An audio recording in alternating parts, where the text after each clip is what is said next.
Naruto yan ah. Oo, bakit? Oo, maganda yan.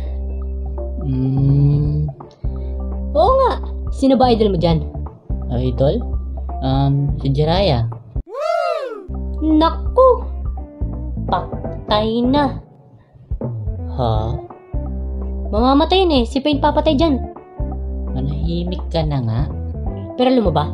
Si Naruto ang papatay kay Pain. Kaya okay lang. At alam mo ba na feeling close agad yung mga taga-bayan ng Konoha nung niligtas ni Naruto yung bayan nila. Kala mo no?